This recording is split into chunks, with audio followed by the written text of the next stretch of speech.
Assalamu alaikum bade mu forum mo talajjay manas Allah masuda ala kilana ala saibul barakul Gambia walatina tusudun kayin fo Gambian kola purka politiko faham waran purka politiko la fahamu ya soto ate Gambia banko ka banawta ko ka kuyata Gambia je binnin nata futa bila biyalto aten Gambe banko kan kene batu kyo non ko se moki jo faral je ateni adama baro aten Gambe banko kan kyo ala ko se moki jo faral je nim futa da bila biyalto je adama baro italo kombo birkama ko Gambian gol na diyata mu sanjudul dole kala wara na kuyata few banko ka sanjudul dole kala in ko mun kija fara balti da ya bari Adamu baro ma amayin ko fa wara amayin bulal londo kono ko atafone nyim fo kene bato da manke taraki kabra ya jamme bondi ka tafa to kene bato atule nyim fo ako Gambian kole ko nyimullon di baltide ako woto mansani na da sai hakru da ko bawo ya jame ma akarantale nyin karte fayo akaranda ako en karte fayo ya jame karanda nyamra ya jame len kumuf je adam baro len kumuf ako ate mun fana ya jame rampalase ken bata ko ata fana molti mo ka karantale wala nyinte ko ako jamaa waran Gambian gol na diyata mu bol sinda na ko yata mu bol sinda nyara adam baro le je binin nata bila biyata adam baro na lo ko bo birka ma ko adiyata fe mbango ka sanjudu la bolka akwere fe sanjudu la bolka la nyum ko mom ke jafara ku balte de je bari ate adam baro ma mo may ko mo bula da kono de dum mo ma forosede wara mo malli bula da kono banko ka jab atele lota ko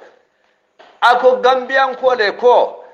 mbeden na sanji sabolo mbita na safaro mbe muru la safaro la Gambia mbe muru na safaro ako nte manke politicianti nte mu safaralt julo nyamara adam baro le fo kene batu jam mbe nyala mo ma bum kidila wara mo man kidilu atongan mo man libula da kono afawne fo jang kene batu amanke tarakiti de je ni alanata nemo ko adama barole alanata kaira ke wole banko kanja Gambe duniya jube ko adama barolo ta Gambe banko ka ko Gambe dun ali carte o sikali adina kene bata ko ali carte o dinna mbekela ko molti mu yalon ko nyina man sakunda sura mbakela man sakunda barka malti dum mbakela man sakunda mu betilina abetilun sabatin da Gambe dun ta nyama nyinef bari ama fo Gambian gole ko tous ama fo français dal carte dina mo fo ay la Gambian ko to kene batu ay dal Gambian ko le carte dia je binata adam baro mala nyata ni banko kanja ko ha sanjidul mbore kala je ano da beramata ko sanji saba o sanji saba o man nasiya ko sanjidul mbore kala din ko mun ke jafara ku balte de nyanta mo ki jo farralde walatina mama ke ba nyin kumu bankente jay man nyala kene batu alhaji karamba jabi ako hadin madin fenyinin to na be fewnina aka ke la ako bar na e fewn surdo ako jama ni ako aka fisalade ako hadin madin dol ka fisalade ni mun ke jafara ku balte de walatina alay nyim fo duwa ketan be nyala kene batu man ke tarakit iblis kabir iblis la moko kabara moko nyata dron alota ala asiso konko ala kene batu ako ala ko nta kala mbanke sewulen nta sujudla bemba adamay namara nyinef because mono kabir ala asika nan ka sembana monorol kono kana bunya place basika kadiyala ibafula mo iblis because iblis amun dimbati jinolo bari abe mun kono wulu malaika le te malaika dunde data norola ale ol da nurul je dimba fe on tata fanje nurul kono makamayala ni ala man ni ala la kanto man law ka abadal la ni ne kede iblis la abadal ta ala bulul ulatna musa kella driti de je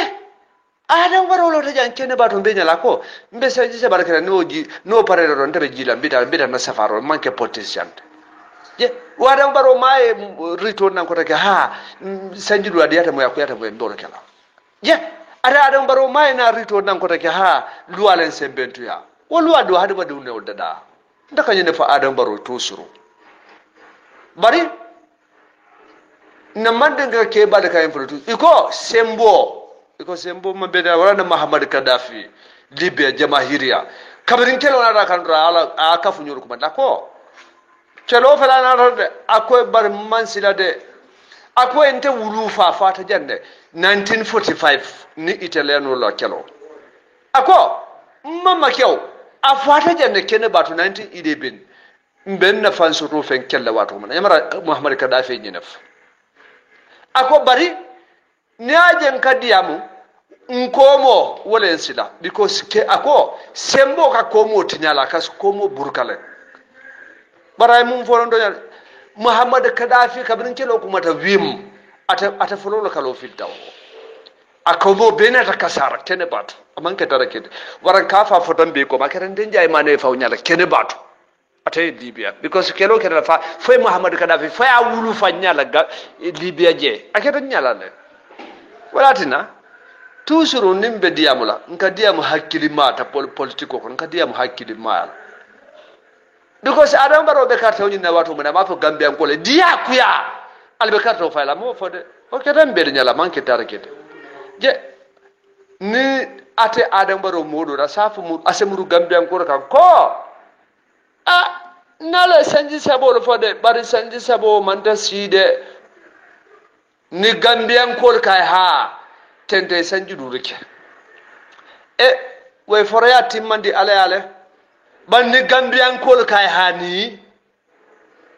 woto jide ete ku jubele be ko mar jubela koma ibe wol jubela because muno ni sembolo nade because sembo wala ala haji karamba jabi ko ako sembo akasila ta sembo nya dunia kono du suto akasila ta suto nya dunia kono ni non to nyaade walatina tusuru nimbe dia mal adamu baron kadiya mai hakili mala atay gambe banko ka bari nkayem fanam fo gambian ko le tusuru ngo atani patri leader the secretary general of UDP ba fele moy Alpha Banye lo a usidum ku dada bamba kewje hadi madi ko be nya jawti na la dron ila mo ya fawne katinye buru kene batu amanke tarikiti de kene batu walatina tusuru nkayem fo gambian ko le ngo ko dossier diante jay mane da kono dabo kundanko la karola feo fe ya fo rebe hada kede batu duila mo ya betinya de buru kene batu hende mum mamarunti de dunte mum dabo kundanko barende unti because mba mamu dabo kundanko to mo yalonko ala dabo kundanka be lankene maren nyin gambe banko kanja walatina ne kumodo mo ente jay mana ni koy bo fale be hada kede batu usen dabo tante dankara ngonte mamalong because halo ne ko nte ba ma musaba nte ba ma di malo de 100% nyim banko kanjam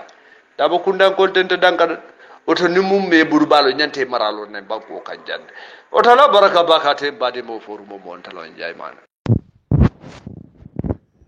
أعوذ بالله من الشيطان الرجيم بسم الله الرحمن الرحيم السلام عليكم بعد فورم مولو ماني جونكن دفالا UDP Political Bureau Forum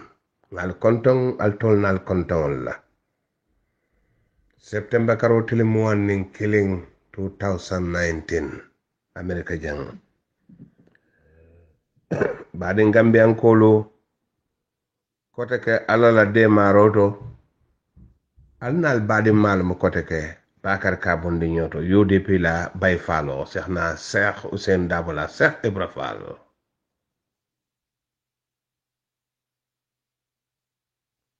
baden Gambian kolo ngal kondo men be Gambia kono men be Gambia e bantala nga UDP nkolu kontong a decent political party men boko doy nge kontong a decent political party men boko GMC nge kontong a decent political party men boko GDC nge kontong a decent political party men boko APRC nge be kontong. Welcome to the politics, welcome to the democratic country in the Gambia. Nyim patiolo tumando kilingo membe nyaton ka yala wose filindiro ke bari nyim patiol be lota pour true democracy lo banko kan patiol soto je e kanyo compete banko mon se choice to soto ekono ni wo choice ye fail is a choice change lom political ratna ñullel mo establish patiol te men ya lonko wolum patiol te fango Gambia kono oto bari Gambia ko lu ngal kantong altol nal kantong la e UDP kolu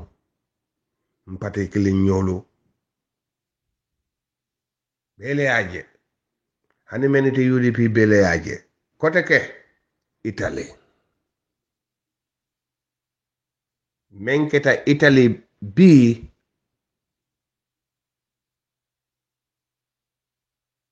kabirin kuno bendu ndiro airport oto katuku bila woma nyaaji yodunte bakar bulu ka bondrong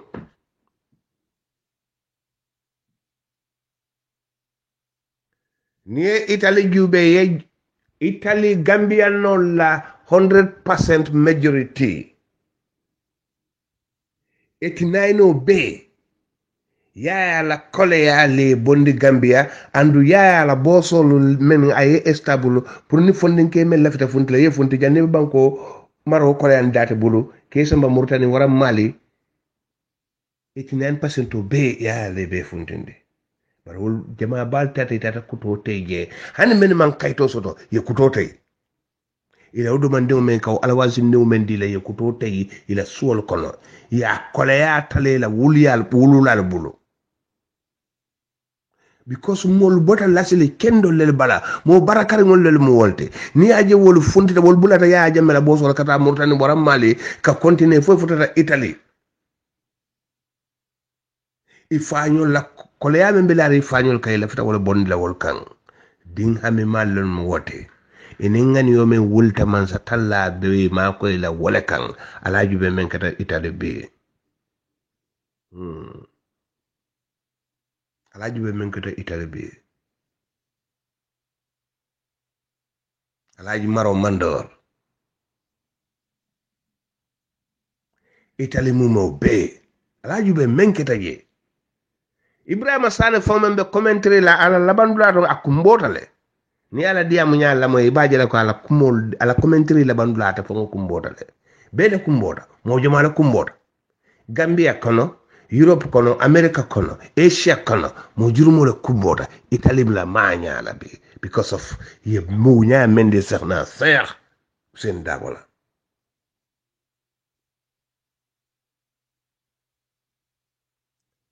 woto Gambia dingolu diaspora ala baraka hanne mente UDP and ala baraka kota ke Gambia dingol men be diaspora as a UDP alfana ya baraka UDP de même mun na ñaaton ko bi Cheikh Ousseyn Dabo 40 to talibé dingol mu de majlis dingolom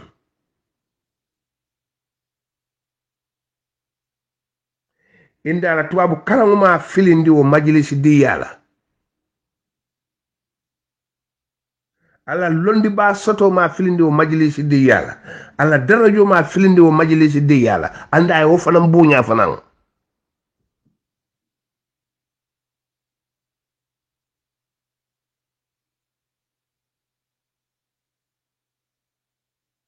woto badi Gambiankolu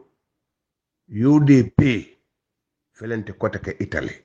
nga jube woto fanan be banna nyame allahumma amin alma altalla man so ya laban alhamdulillahi rabbil alamin kono par men jeta italy fanan to andu nabo tawda bitamin finland nabo ta finland abitamin to angleterre manchester hey nabo tawto be abitamin to france paris ngamera men be loi reform kan ngamera diaspora carte fo president kanta fo ko alo bondi agenda ko no Allahu akbar usen dabo de ke kendo la mo ngani kendo soto gambian ko bar gambian ko al fanam foro yatal de al yamanya men ke europe kono ani america kono al kamanya men ke gambia kono usen dabo mu ke kendo ta ayani yola gambia ay gambia ketala sudote bar gambian ko al fanam foro yatal al foro yatal anda al continue drong ka foro ya lafa ka faraman sande jawara la wato gambia le bu gambiati ntol mu gambian kollete ngo wole long ntol mu mandi kollete ntol mu fulole ntol mu jola ntol mu suwa ntol mu serero ntol mu sarakulole ti mawlong jawara la wato abe ministre be jawara la man sakunda kano jal darajal mo ba be mo kuma jamun kan dunya gambia kono mbebe tinsan na nyote mbita nyote kayre katinya akela bi nafikolu men ya lanka itol mu hasilo sonno mo le hasiyata itol te fengo fen sol lay mala fi mo yosoto wolle lafita na gambia kelam bulu si bankote ntol mu nyinete mawolon sa dawda tilo mbabola le UDP tilo wobe bolale inshallah gambia ko nale banko de UDP la allahumma amen yo woto mina sign bita passport ko leto because janne october farla ku dole bina me yalon ko akanta nyim passport ko de indi woto janne wo tema nsenyim passport ko fo ngamengo londi kuta soto jedon be o sambal nanne kal kunen nyim passport la ko to ala baraka yo badingolo abaraka bake mbadi mangame mali no balong 3396 BW Babal itu mau pronounce no yo baraka baka so badin gambian kolo nsina passport la ko kon yo gambia tol mol men siata e kanal tol men nyinen ka kalin ka man sata ben nyine kala because yal tol la sulol mello ka wala diandal bul ko be wala kala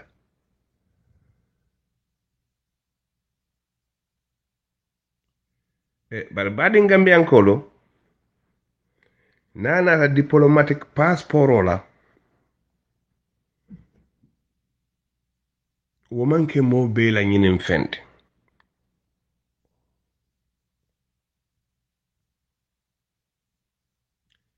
badin gambian kolo banko ka tamani luwal ani sartol bar mo ka president le memman ka loyata man luwalo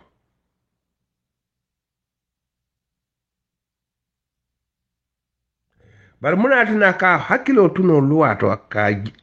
luwa sonta menula aka wolong luwa man so men la kalong ka tun Anthony General na minister membe maralin luwa bunda wala man sakundala loyate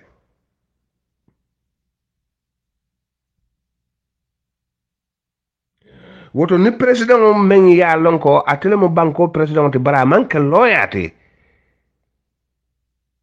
amal luwaya karang na lafita kuodo kela banko kan amam mellom fay luwati nya la fama luwati nya anyanta Anthony General le ngin kala Anthony General le nyanta ya malla luwa la karola no minister me maral luwa la betilo to wala mu batam betudi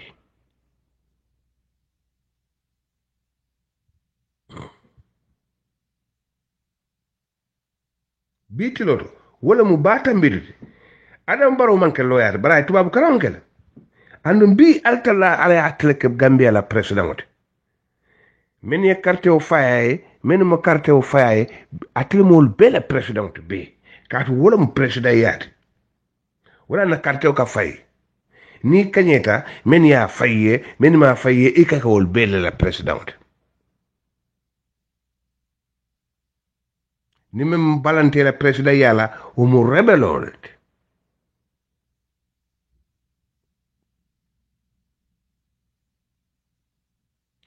woto baadi Gambia ko ni Adam Barrow alayo ko Gambia la president bara man ka loyata man luwa karan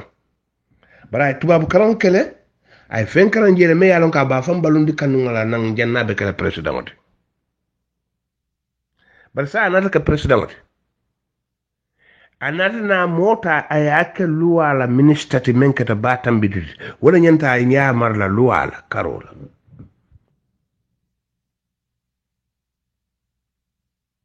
ni batam bidu nala nyankumol be ye diplomatic passport sot abe deyde nga ka man femfu ko wanyata akate nyinin karol ka fasa apply no ay jibale nyinin ka atanyenta constitution no nyinin kala because nga tele karfa luwala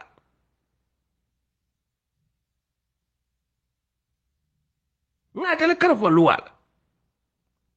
woto ate manyana Adam Barrow nyinin kala fon senyin apply no le mote man sakunda kano ba tambi du nyanta men nyinin kala ko fon te senyin diplomatic passport nyinin apply no le ba hani president nyanta ba tambi du le nyinin kala fon sa apply no nyi fon sa apply no nyi president nyanta ba tambi du le nyinin kala wala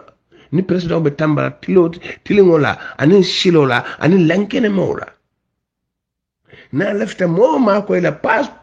diplomatic passport anda mal lefta kala kuru ya silola alefta ayake ni luwa silola ate nyanta batambi du nyinen kala munati na batambi du be nyinen kala kala ko mfonte so nyin diplomatic passport apply no nanyan ko mo lele bang anim bisolu men be yana nyepetol de nyinolu membe bunka boto anim basakulatorol men ka borna bonde ndewala fonse diplomatic passport apply no nyoli ya bang ba den Gambian kolo ba tambi du fila keta sun kanya bate kitili bala ba muna nata keta kotake ba tambi du yenyim belong nga ta menna sa te ka mo dolle nyin ka gaban ko luwala luwa be karfa nga te menna atata passport apply president office roto president ya approve president ma nyin ka fo nyin do nga ke fane luwa tata le bang barate bata bi yal no ka ni luwa man ta bara no ko president tole wala be mbolo anda mi la ka so wanyare bar ala be Gambia felde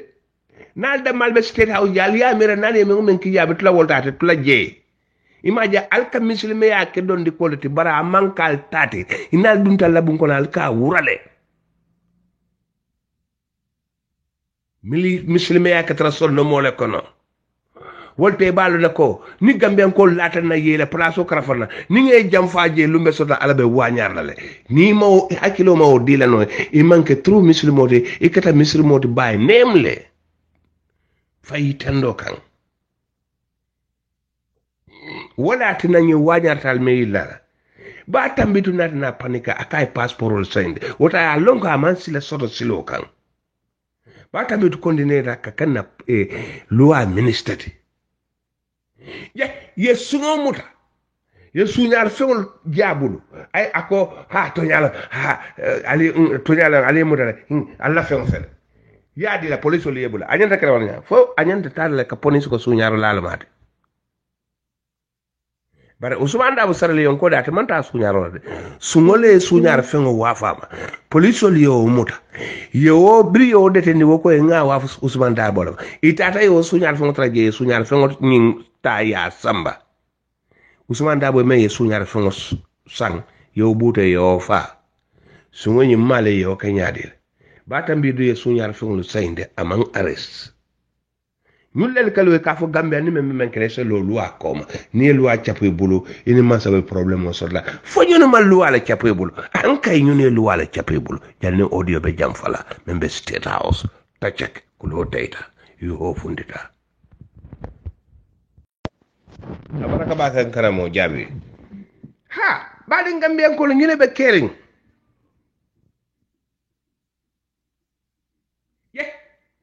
ba tambidu membe maralen na luwala ay mune folo ke non dalilote munat na tay ngi diplomatic passport la apply ako samu sanga ate bakata hijola abaye jini bo jelle commit.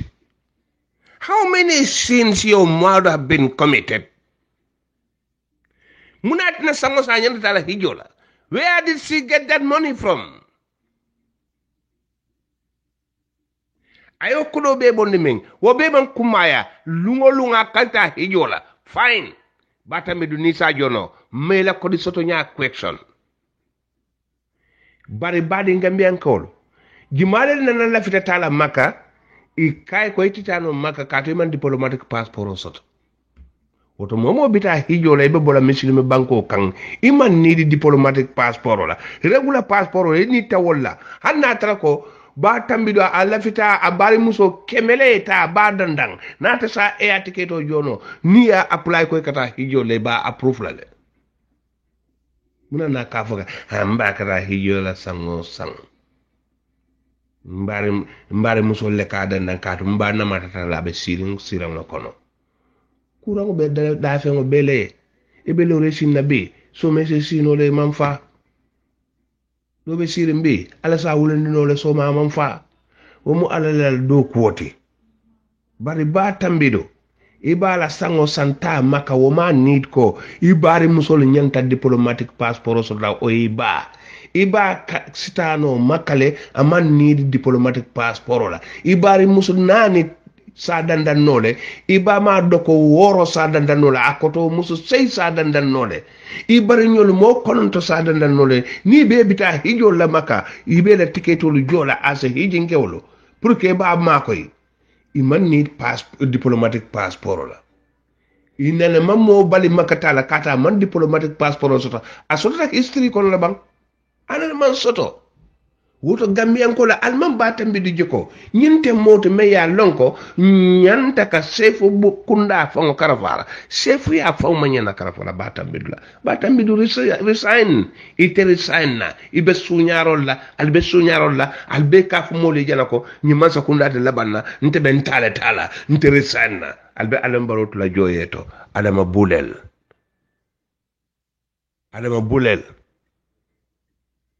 wake up I wuli I nyaayele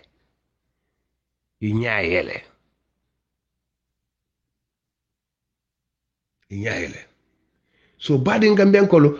batambi ko kal full tenne afla ala passport sendi afaga lonko ma soto siloka han kabi ma ares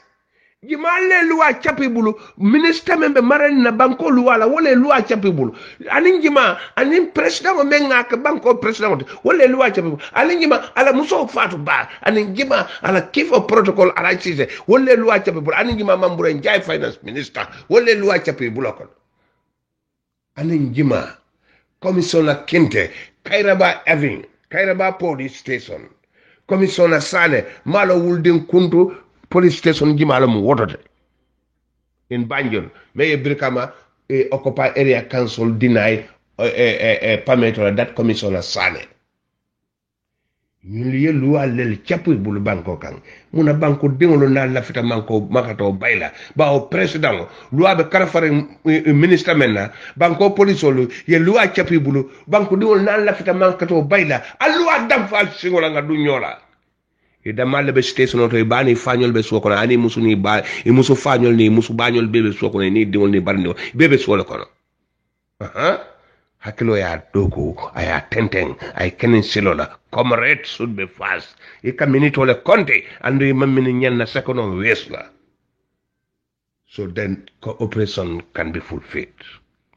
bari badi ngambe ankolo ba tambidu mang fit anyanta tarla bunjawla kono bi ba tambidu nyanta tarla bunjawla kono amanka ko anyanta resign anyanta tarla bunjawla kono remind win ma tambidu nyanta tarla wolto akana kitiola akamrundi remind win wo police ole men ka fako itole wo misexiano ne mo tan sobane worole arrest ha wol manyana belo sotla itole wo police ole wollo bank molte meni luwa chape bulo mba dam fulal bolle wallahi mba dam fulal bolle because Gambia police mun altal fantula la sutro kono bang ala fantu wala sutro kono altol bukam muso fango nyini nonal ma wande ko do buusi mola nalma molu suñal buka muso ñini no nalma molu suñal buka kulliyo keno nalma molu suñal buka kurto dunno nalma molu suñal buka lonci dino al dingol la atolle mo furolti atolle life pota dunia be life ti Gambia police and paras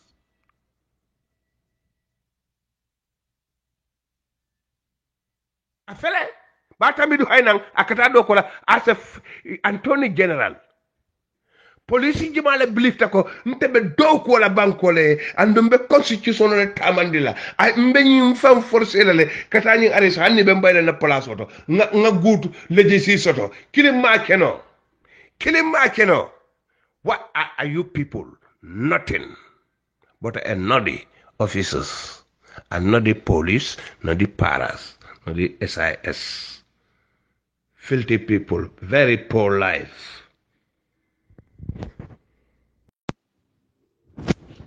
balor hada kabi atay diplomatic passport la ko ngamra president kilitale bira fota wada ko ya be kese sula kala tu mankor ya be samanang president ila secretary to the president Alaji Cisse passport tan ay me responsible ngin diplomatic passport kono ibe mo fula je immigration officer memborta ila muso first lady Fatou Ba ani dudu sano wolle ticket sa wo immigration officer aborta tata ila kifa protocol Alaji Cisse ay passport jelle responsible wo diplomatic passport kono Mr. President ibinki din jelle asoto ibaren din jelle asoto inanden din jelle asoto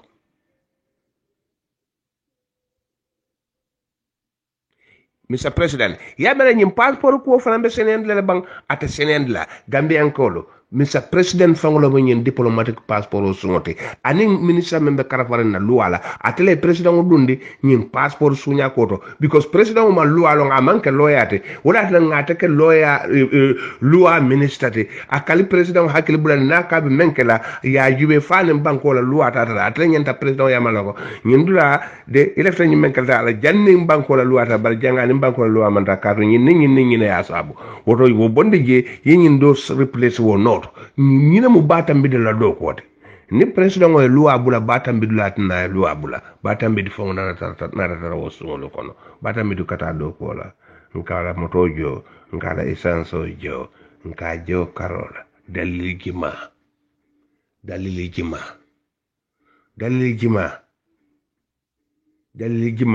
ni batambi du be banta e nyanta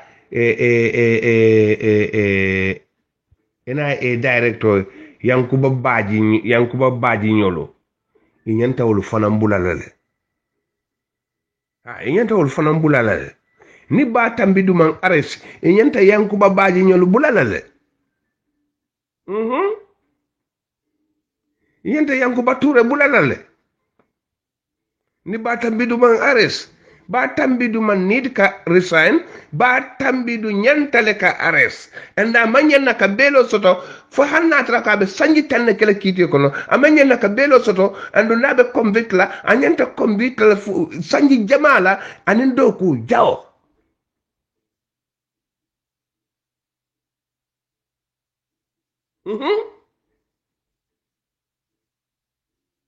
So Mr. President ila office oto nyim diplomatic passport wa for starta woleto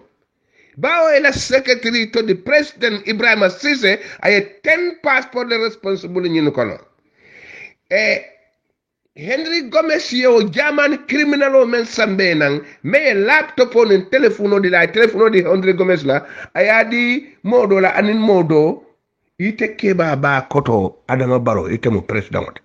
ila banko la diplomatic passport ika wafo foreigner ma this generation telephone on a laptop which kind of person you are? How do you think? Did your wife think that you are all the way there? Did she understand that you are retarded? I think Sadio might know that you are not all the way there. Yeah. All your fists are not on the rock.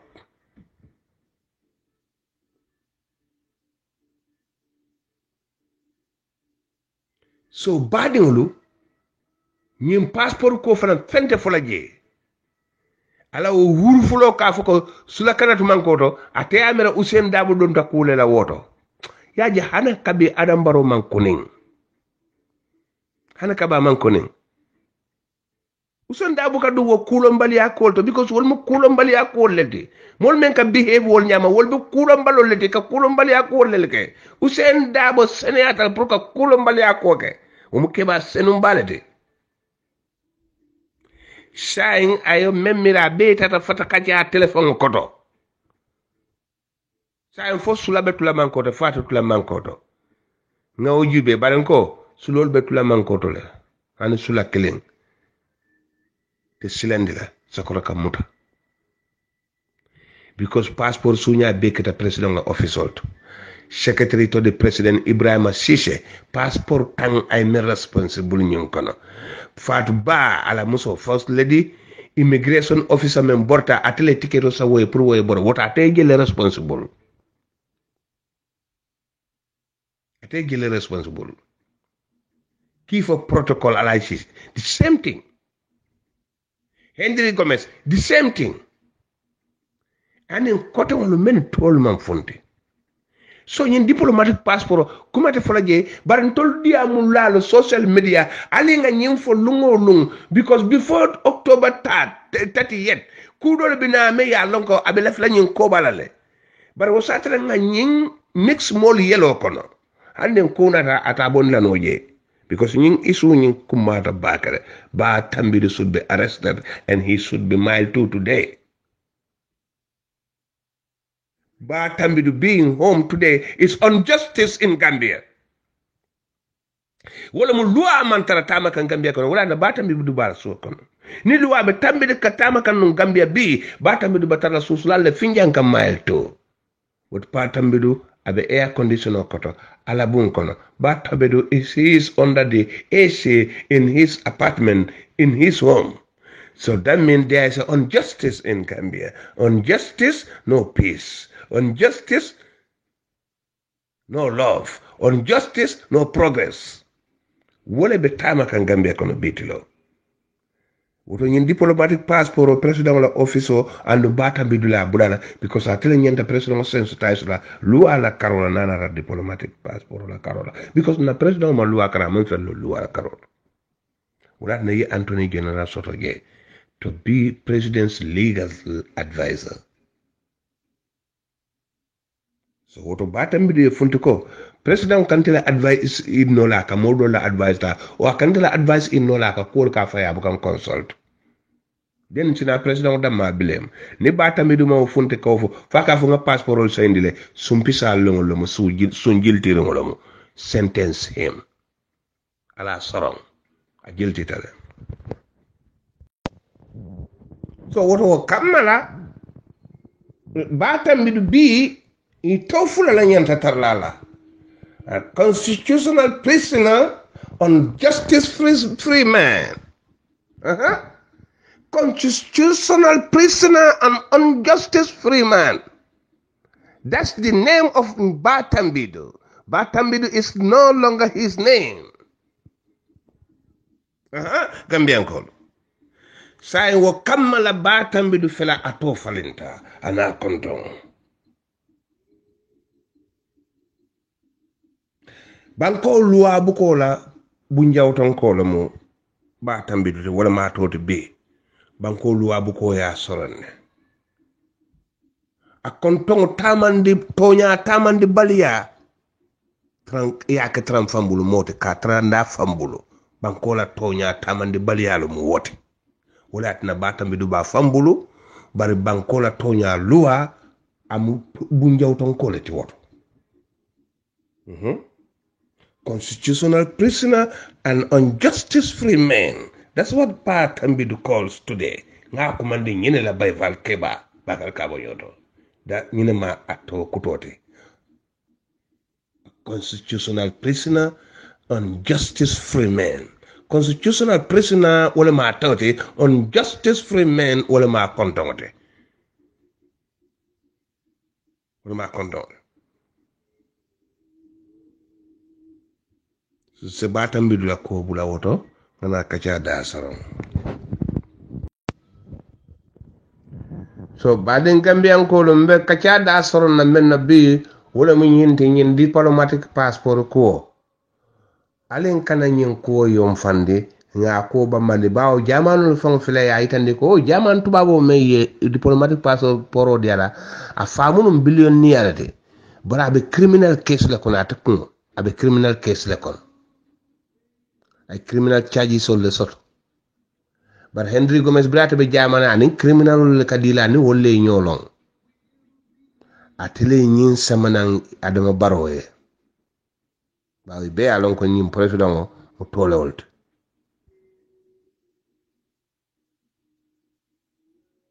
so woto alinga kamfa nyim passport ko la alinga nyim passport ko alinga jambati alinga tuwa ko woshira wati o wati fonga je ko tonya ita maje bar gambian ko quand fale ko ha ni men kele solo loi commande men ko fo man sakundani o police o to lebe loi e to le loi chapo ibulo imam president o jata diam ako ha demonstration nal men ye serious crime la deputy commander la corda jani ani meni o manual ko sere kunda marsol wol manyanda kele yanta lola loi commande bar serious crime ye Ousmane Daw men lipa ya fa man fen fo la ko because aman la fika police on sila ndi mo fala alafta ay wolo hanya ndi mo fala pour mo se mo fate ate futa jes ate futa sanji luloto alafta police le wala kale police la alafta farajis la mo fala la kota kabang after open all in 23 years o men tambital be mo do mola alafta continue ka mo fa adam baro fane bang acha al continue nyin dole albe mo fala ka tambe 23 years olate because Gambians are ready to die e pareta ka fa and the left at they are responsible atol member ko ton so janire ngolo hungry people atol la salary fon bukal loi so lu jono ni aja atol kontonta e modulo kumbonde falme miracle be fala le bang ni aja tulla dinni wol ye lonci soto itata no karamboto ali modo kumbondi ni aje uniform soto ali modo kumbondi ni samato do hani buko ni asoto ali modo kumbondi because Allah sarari buka la bungol jono say meni ka million soto ka fale ka ali modo buta ali modo fa atol kawol beke salary mal la bungo banno jola funal tata hakke do mola ane kabal te jele no alte mo no al continue ala bal halaki la Gambia len dal mal fange ndol wulu ñol len mal te ngalon nga on san fana la alla jol do yata bakere baral fana li a fange ko ñunu mal kalamuta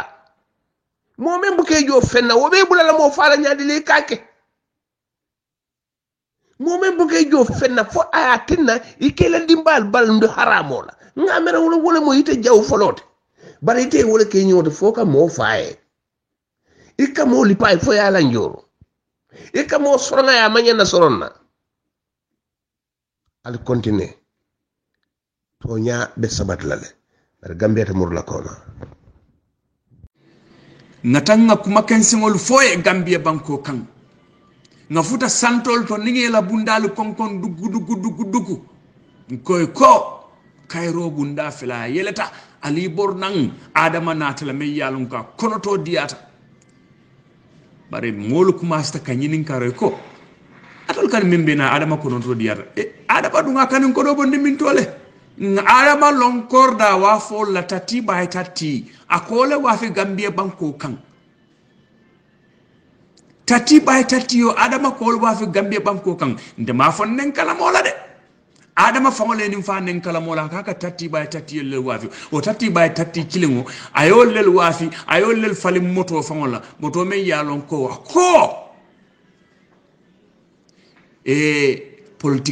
politicien kilin namuno moto sifa san Gambia banko kan me yen nieto rafanan ay malu natam miranko jada mela kuma kawalata de kam men fo dindi sasa katalo television do ka foko moto yim fa ko no niya jibe sumari ne moto yim kono be nyamen abe comfort hey adama fo Gambia no liye bula wala bang ka foko ngamoto men sang a moto yim kono sumari ne moto yim kono adama hey mol ka fenne fo mol bu ka korda kumo fo nga korda mello ngamoto men sang president wonyata tambilo diya molale mbadi ngol nal manke hakili malti nali manke molti men yalon ko albe adama mutala ka nyambu kere wutu janni ba fola 2021 wallahi aballa banko tunen lalabul because abal sambala lal dum bulo kono bulo me yalon kalte bono laje abal wafila Chinese sol malota bayla de because adama be dawdaran dimbi kodobe fintla na nyawnyar ni nyama abe la firngol dungo Chinese sol le parere ne kaje ko ka amanke gambe dam mati de dunia banku jamalu yolil fondi la kumal aliyamo la bankol men yalon ko ye fondi la porol mumela bela ila bal because muna kata ye don dokko do la fusayi me jono inata sayi ko na kodo laftali yajo a atembul wota lallan dula karen dinna adama fanam benen silol le walankan gambie banko kan gambie fondin cewlu alal nyaayele adama baro alinga wutun na banko kan alinga bayna banko kan adam manke moti me yalon ko ay maralalemu adam manke moti me yalon ko nyaton kolemu adam manke moti me yalon ko londi tielemu adam mu dindingol ti me yalon ko jamu sawo ka dungala adam mu komen kamen falindingo me yalana kebo pitikiti nata fodula janga murna bama kan yawna hay bor kotenke because of munaka naito kibarol moyto men diata dula ko inna lillahi mbekku kala gambie banko ke ja ani sisol be ba kibaro moylal mbekku kala banko kan ja ani bal mumela be ba kibaro moyl otuma e nafulo kibaro moy ko men jadama ya fu nyamen dabo loya dabo nyole nafulo men doku la min dambu diba nyole nafulo men doku nkae ani men keta Amadou Sane te nafulo men doku ayo kibaro moy dorong jamu sango dun tal pidigiti atata lo akonga kalima fo ngadia mu fo dunia la marché ba to gambie wa fije to awol fama be lo tale bulo ko signé otumo o safari mbandi ngo be laari nga bulo juma ñol la ça fait expatolo e ko gambia la nyatota the NDP National Development Program adama nata ayo ka tati ako say mbatunde bosole bembulu mune majin jam sawnata ko tanke de jadama a baraka baati alaman ni jola alame diamu la ko tanke ako bosole bembulu nani mboso ha ndelamu conductoti momen diata nyembole jindi la je muna nantra adama mu tonya moti adama nyanta doku la jindi la position to la bang adama lota ko loya dabo mu doku lalti Amadou Sane mu doku lalti Lamin Dambu Ndiba mu doku lalti ako bari ya marle kay ko ninu man la fi itilam president yala adama ko ayola fa bara ma moy wol dala ama sute nyato wol lel fangol lota noy ko adama munna adama lati ye adama fasa foni gambianol fangol bulata nyola ba adama na da ko hani mole mem fo mbella kan ko mo la ndadum nanim president siram comme ya jambe ya fo nyamen momo ko kun la nyat ani mum dokulalti ani ka gambia leke sanoti lungolum be wutu la jele nantra ko ite mambulantere noma adama kam fasa wol biye men fay kay adama munan tol ni be kankilinne ning NDP ni National Development Program o nying adama munan tol lel ya safe muna adama tol lel yanin safe adama barin kondata kafo mento yalla hu kafu jumalti bang adama wala mu kafoti kafo men nata law me yalla ko is non government kafu nyadi la fang wana fan NGO kafo men lota ko data mansa kunda la kuto idata political la kuto non government organization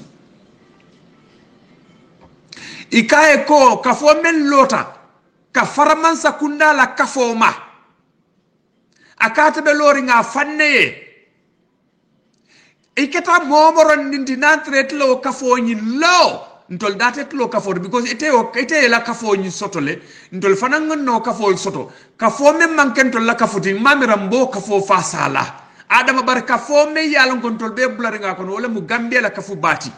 ning NDP nying ndol be bulari nga kuna ko hani mallala natural mantla ka fo nyim fasa men nata ka politico kente atol fane lawol ka le politico kente oto mbal jindla nabo so bi kon telam president moti mun jamu sango nyim men jadama ka kibaro fo pirikiti falinding jamu sango na dum da falo ku fango na dum da falo la kan manya menke a fele ansani jamu sang kilimo nyi na kibaro nyimbe fidde kan nak